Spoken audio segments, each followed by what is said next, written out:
YouTube? It's X Landscaper here again, coming at you with another video. This video is going to be doing more maintenance on my machine. Today we're going to be changing the hydraulic oil in the machine. Alright, so the oil I'm going to be using today is liquid gold, because this stuff is a freaking fortune. It's not really critical with this, but you want to get the tractor up to operating temperature. And what I usually do is I'll spin the PTO for a little while to get the fluid in the tractor just a little warmed up, and this way, you know, gets all the floating particles and everything gets strained out nice and easily and entirely. So all right, we'll go ahead and get this we'll get this started. All right, so now that the tractor's warmed up, what I like to do is I like to drop the implement or drop the three-point hitch so there's no fluid built up. All the fluid's back in the sump. I also like to collapse all the cylinders as much as I can to get all the fluid that's in the lines and in the cylinders back into the sump, so we can pretty much drain everything. I mean, I'm sure there's still going to be fluid in the lines. There's actually going to be quite a bit of fluid in the lines, but you know, as long as we get a majority of the fluid out. This is some extra buckets we're going to put the used fluid in. And another thing, a lot of people overlook this when they're changing the oil on these machines. If you have a four-wheel drive machine, a lot of people forget about the front axle. How are you going to forget about the front axle? It's part of the machine. Look at this. There's a yellow cap there. Imagine that. So if you're changing the oil and you're changing the hydraulic oil, don't forget about your axle and your final drive, your hubs here, because that's very important. Just think about it. Your loader, whatever you got, you're loading all day. You're loading soil, you're loading stone, whatever, pallets. There's a lot of freaking weight on that front axle of your machine. And your front end, believe it or not, takes a beating more than your rear end. I mean, my tires are loaded. I have and I use my rototiller as ballast, but the majority of the work is done up here. So yeah, don't forget about that, guys. It is an 11/16 socket. I don't know if you guys can see, but right there, we'll get on there. There we go. Alright. We'll go ahead and drain this front diff out. There we go. I'll make it drain a little faster. You could just take this that yellow cap. I don't need to show you guys, but that yellow cap that was on top, I'll let some air flow, and here we go. It's starting to come out a little bit better now. Alright, so we'll go ahead and let that drain. Alright, so that's drained enough. We're going to go ahead and put this bolt back in. We'll give it a snug. Again, you don't have to go too tight, otherwise you're never going to get it off later on. I'm sure there's torque specs somewhere, but like I said, I just snug it up and that's good enough. You don't want to muscle it on there like an animal. Alright, so next thing what we're going to do is we're going to drain the hubs. There's a drain bolt right there, and there's your fill right there. Manual says the front end here takes 1.5 quarts. I have a gallon jug of it, so I guess we're gonna have to kind of do this by ear here, do this by feel. All right, so let's give this a final check, and let's see what we got. All right, perfect. We are right on the money. I don't know if you guys could see that. Perfect, right where we need to be. All right, so that's done. All right, now let's move on to doing the hubs. The is loosen the fill bolt, which is up top there, and that is a 3/4. And I already cracked it, so we'll just go ahead and take that off.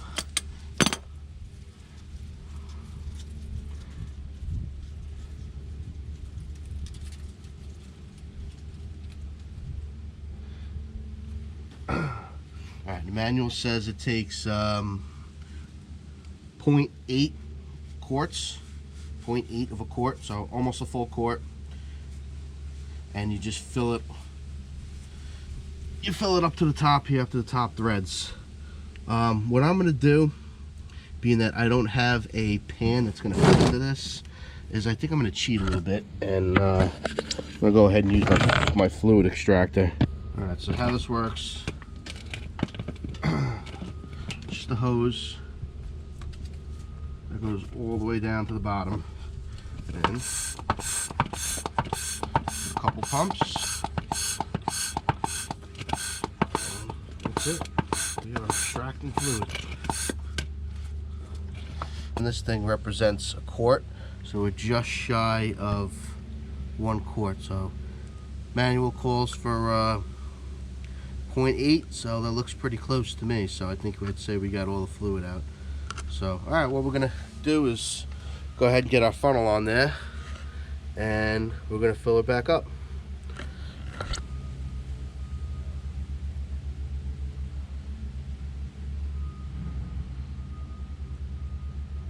See it oozing out? That's when you know it's full. Alright, so we'll go ahead and button this back up. There's a little washer on here. It's got a little rubber seal. Don't forget to put that back. Blow off all the crap that's on there. Put this back on, and then we'll move on to the other side. Alright, so here we are on the opposite side of the machine. As you can see, it's just going to be a repeat of the other side. You're going to take this bolt off. That's your fill bolt, but we're going to use it as we're going to use our oil extractor to make life a little bit easier for ourselves here. So go ahead and take this bolt off. All right, so while that fluid's draining, we'll go ahead and grease up some of these grease fittings on this side now.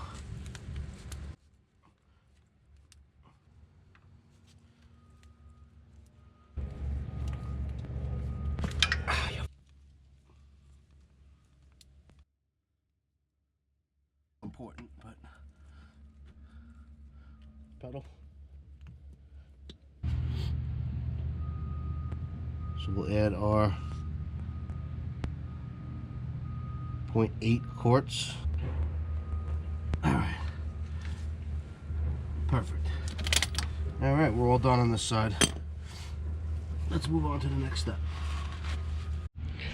All right, actually, before we go ahead and drain the main sump, I'm gonna go ahead and take the oil filter off, the hydraulic oil filter.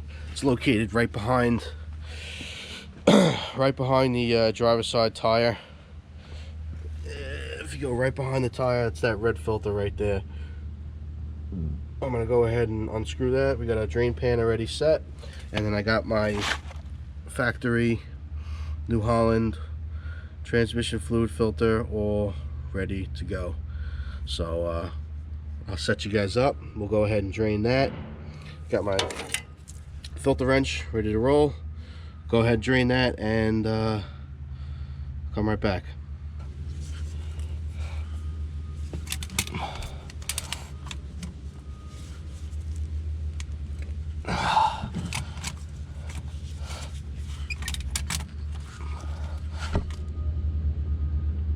I think that's fun. That's tightening it. We gotta loosen it because we're taking it off. So, yeah, that's what we're gonna do.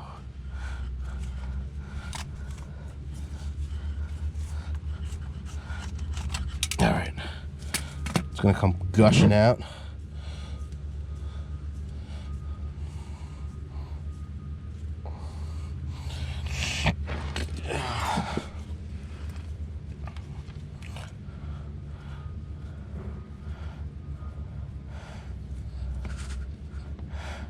Now I've changed this filter a couple times. I had a problem in the winter with the pump freezing up. That's why I'm going ahead and changing the oil again.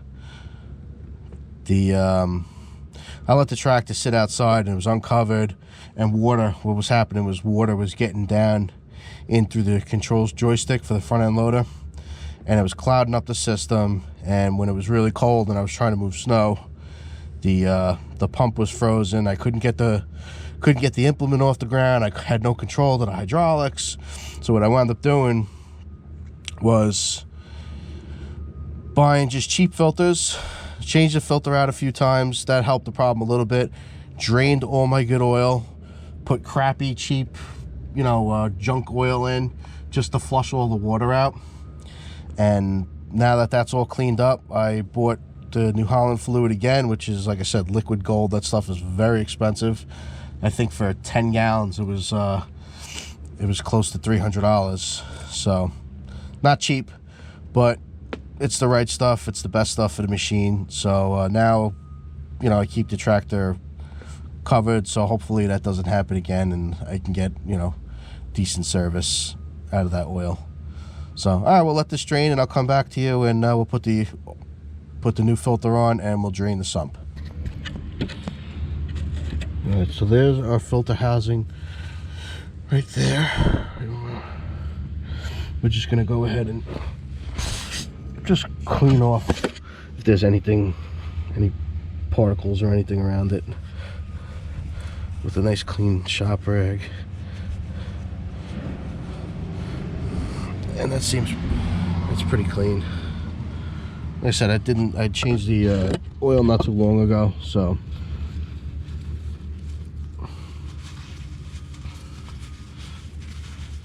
All right, so I got my filter here.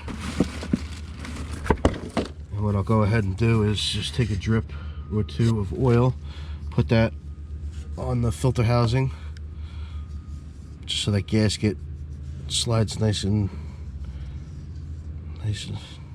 smooth and doesn't bind up. All right, let me go ahead and dry my hand so I can get a good grip.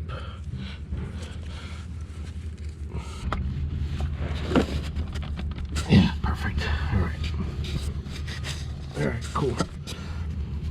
All right, so next step is to get our 5-gallon buckets in place and start draining the sump.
Not sure the torque specs, but snug will do it.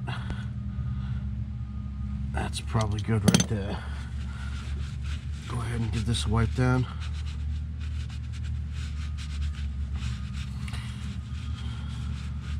So we know if we have any leaks later. Hopefully we shouldn't.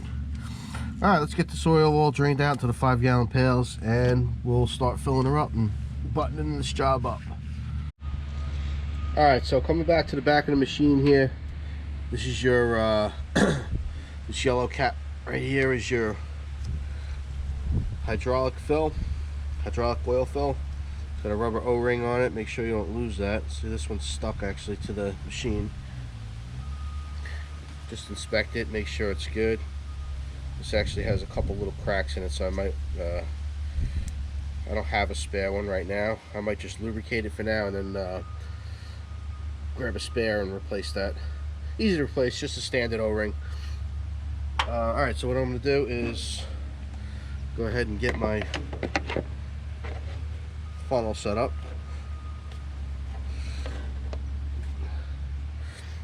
Grab my 5-gallon pail of New Holland tractor oil. Pop the seal.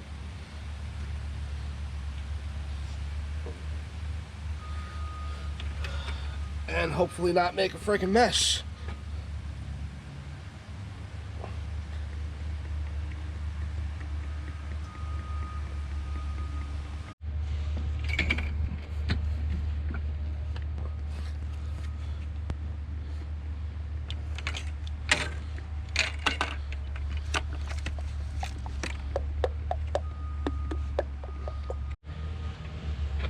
Alright, so go ahead and just wipe this clean. I oiled up the O-ring for now. So like I said, it's cracked. I don't have a spare one. I will order one, and we'll go ahead and put this back on so no dirt and crap gets in there. All right.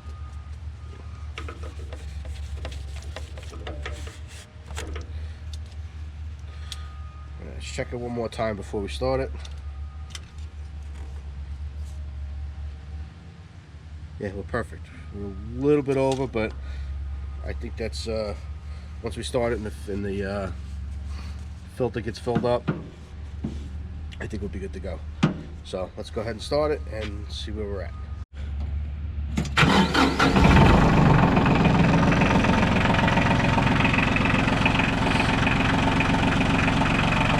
Tractor runs perfect, shifts perfect, loader works great, 3-point hitch works perfect. Everything is good. There's no leaks, so I'd say that was a successful job. Tractor's now ready for another couple hundred hours worth of service before our next maintenance. Obviously, you know, besides from greasing the fittings and doing basic oil change again. But all right, so if you guys want to see more content like this, don't forget to subscribe, give me a thumbs up, and if you have any comments or questions, feel free to leave them in the comments section down below, and I'll talk to you guys soon. See you on the next one. Alright, for those of you who were curious as to what I was kind of toting around earlier in the video, that big covered object, well, here it is. It's a military generator, MEP 802A. And if you want to see some more videos on this, subscribe to my channel because I got a few coming. So alright guys, hope you guys have a great the rest of your day, and I'll see you guys on the next one.